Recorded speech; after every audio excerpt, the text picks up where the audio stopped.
27 फरवरी 2023। अस्सलाम वालेकुम मेरे दोस्तों, सजनों और बेलियों। कुछ पौधों को मैंने ट्रांसप्लांट कर दिया है ग्रो बैग्स के अंदर और एक बड़ा सा ट्रेल्स बना लिया है मैंने, जो कि एंगल का था, लोहे का एंगल था। ये वेस्ट पड़ा हुआ था, साथ में कुछ सरिये पड़े हुए थे। तारों के साथ में मैंने सरिये को बांध दिया है और एक स्टैंड बना दिया है और इसके ऊपर अब धागे बांधूंगा, क्योंकि नीचे जो पौधे मैंने लगाने हैं वो बेलों वाले होंगे, जैसा कि करेला, तार, खीरा, इस तरह के पौधे बेल वाले होते हैं। तो बेल ऊपर से आएगी और ऊपर धागे होंगे, धागों के ऊपर ही उसकी ग्रोथ होगी और जो फ्रूट लगेगा वो नीचे वाली साइड पर लटकना शुरू हो जाएगा।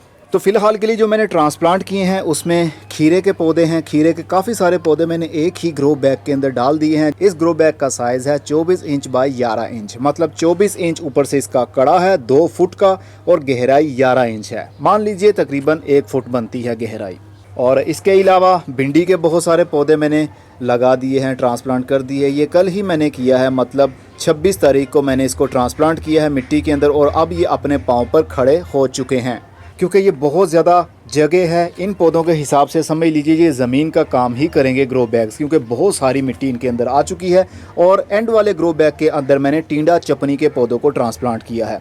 टिंडा चपनी के पौधे और बेल देने वाले जितने भी पौधे होते हैं सब्ज़ी वाले, उनको अगर रोशनी की कमी हो जाती है तो उनकी नीचे वाली जो स्टेम होती है वो काफ़ी सफ़ेद रंग में बदल जाती है और काफ़ी लंबी हो जाती है, देन ऊपर जाकर पत्ते लगते हैं। तो सूरज की रोशनी की कमी बिल्कुल भी नहीं होनी चाहिए गर्मी वाले दिनों की सब्जियों की बेलों वाले पौधों को, नहीं तो उनकी स्टेम्स बहुत ज़्यादा लंबी हो जाएंगी, फिर वो गिर जाएंगी, फिर हो सकता है कि फंगस लगने की वजह से वो पौधा ही हमारा मर जाए। तो इन पौधों को फ़िलहाल के लिए मैंने यहाँ पर लगा दिया है और कुछ को मैंने भिंडी के पौधों को इस ग्रो बैग के अंदर भी लगा दिया है, जिसके अंदर मैंने लहसुन भी लगाया हुआ है छोटे छोटे से। ये नई टेक्निक के साथ मैंने लगाया है, देखते हैं कामयाबी हमें मिलती है या नहीं। इस ग्रो बैग के अंदर प्याज मैंने लगाया हुआ है, बिल्कुल वेस्ट था प्याज, उसकी रूटिंग शुरू करवाई और इस ग्रो बैग के अंदर लगा दिया। बहुत अच्छी ऊपर से ग्रोथ चल रही है, स्टेम्स आप देख सकते हैं काफ़ी ग्रीन ग्रोथ कर रही हैं। अभी ये पूरी जगह एम्प्टी है, यहाँ पर कोई और चीज़ लगाऊंगा। फ़िलहाल के लिए जो पनीरी हमारी तैयार हो रही है उनको मैं लगा रहा हूँ। ये देखिए, ये हैं टिंडा चपनी के वो पौधे जो मैं आपको बता रहा था। अगर बहुत ज़्यादा रोशनी की कमी हो जाती है तो फिर पौधे नीचे गिर जाते हैं। ये वैसे भी नीचे गिर जाते हैं, इनको सहारा देना ही पड़ता है हमें।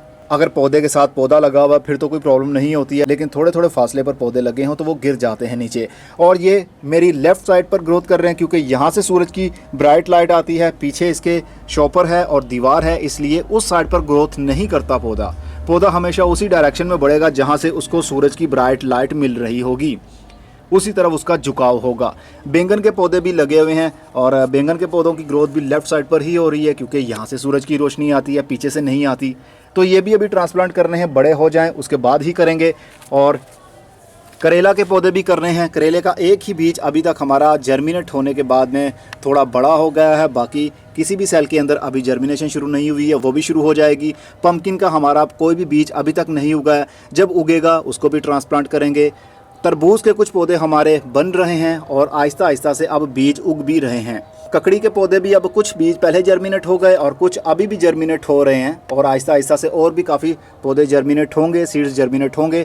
जब ये बड़े हो जाएंगे, जिस तरह के ये पौधा है, इस स्टेज के ऊपर हम इसको अब ट्रांसप्लांट कर सकते हैं। तीसरा पत्ता निकल रहा है, तो इसी तरह मैं ट्रांसप्लांट करता जाऊंगा और सब्ज़ी इंशाल्लाह हम घर की लगाएंगे। देखिए, मैं बहुत ज़्यादा चीज़ें छत के ऊपर नहीं लगा सकता हूँ, क्योंकि लिमिटेशन भी होती हैं, आप लोगों को मैंने बताना होता है, इसलिए हर टाइप की सब्ज़ी एट अ टाइम मैं छत के ऊपर नहीं लगा सकता। बस थोड़ी सी सब्जियां लगाता हूं ताकि आप लोगों के अंदर जोश पैदा हो देखकर कि हम भी ये छतों पर कर सकते हैं। टमाटर रोज़ ही थोड़े थोड़े से लाल हो जाते हैं और उसको उतार कर मैं किचन में रख देता हूं और वो पड़े पड़े और भी लाल हो जाते हैं। टमाटरों के फ़िलहाल के लिए तो हमारे पौधों पर गुच्छे लगे हुए हैं। ये तकरीबन 10 से 11 पौधे हैं जिनको टमाटरों के गुच्छे लगे हुए हैं। तो सीज़न के हिसाब से आप थोड़ी थोड़ी सी चीज़ें लगाते रहें, कम से कम आपको जोश तो आता है कि हम भी ये सब कर सकते हैं। अगर आपके पास ज़्यादा जगह हो तो आप बहुत ज़्यादा बड़े स्केल के ऊपर भी सब्जियां लगा सकते हैं। आपको एक्सपीरियंस हो जाता है कि हम कामयाब हो पाएंगे या नहीं। सबसे पहले तो नाकामी का सामना करना ही पड़ता है, मुझे भी नाकामी का सामना बहुत बार करना पड़ा और अब आकर कामयाबी ही मिलती है। हरी मिर्च के पौधे अब बड़े हो गए हैं, ये भी ट्रांसप्लांटिंग के काबिल हैं। और ये देखिए, ये अपशूट के मैंने बीज लगाए थे, ये थोड़े थोड़े से बड़े हो जाएंगे, इनको फ्रूट लगा होगा तो हमारी वेबसाइट के ऊपर आपको ये मिल जाएंगे। आप ऑर्डर करना चाहें तो कर सकेंगे। और काइंडली वेबसाइट से ऑर्डर करना हो तो व्हाट्सएप के ऊपर मैसेज मत किया करें, क्योंकि हमजा भाई ने पूरी वेबसाइट को लुक आफ्टर करना होता है, क्योंकि सिर्फ गार्डनिंग की ही कैटेगरी नहीं है, वहाँ पर और भी बहुत सारी चीज़ें हैं hamzaexpress.com आप ओपन करेंगे तो आपको पता चल जाएगा। 1000 से भी ज़्यादा प्रोडक्ट्स हैं वहाँ पर। तो व्हाट्सएप के ऊपर अगर आपको जवाब नहीं मिलता तो आप नाराज़ मत हुआ करें, सीधा आप वेबसाइट के ऊपर जाइए, क्योंकि अलग अलग लिंक्स भी मैं शेयर कर देता हूँ जो पौधे हमारे सेल के लिए रेडी होते हैं या जो बीज होते हैं हमारी यूट्यूब कम्युनिटी टैब में मैं उसको पोस्ट कर देता हूँ। उसके ऊपर क्लिक करके डायरेक्ट आप वेबसाइट से ऑर्डर कर सकते हैं, ना कि हमजा भाई को कॉल करें, वो अटेंड नहीं करेंगे या फिर व्हाट्सएप के ऊपर आपका रिप्लाई नहीं करेंगे। इसलिए काइंडली आप डायरेक्ट वेबसाइट से ही ऑर्डर किया करें, सबसे आसान रहता है। इस तरह आपका ऑर्डर भी जल्दी डिस्पैच हो जाया करेगा। तो जैसे जैसे सीड्स बड़े हो रहे हैं मैं उनको लगा रहा हूँ। धनिए का आपको अपडेट दे दूँ, जो धनिया मैं नई टेक्निक के साथ सीडलिंग ट्रे के अंदर लगा रहा हूँ और बहुत जल्दी ये और भी बड़े हो जाएंगे और एक एक सेल के अंदर से हम मिट्टी का बाउल निकालेंगे और जहाँ पर भी उनको लगाना हुआ हम लगाएंगे। इस तरह हमें धनिया ज़्यादा मिलेगा, ना कि बहुत सारे बीज डाल दें और बहुत सारे पौधे मर जाते हैं, फिर गोडी भी नहीं कर सकते उस मिट्टी के अंदर हम, फिर हम डिसहार्ड होकर उसको छोड़ देते हैं कि ये हमसे नहीं होने वाला।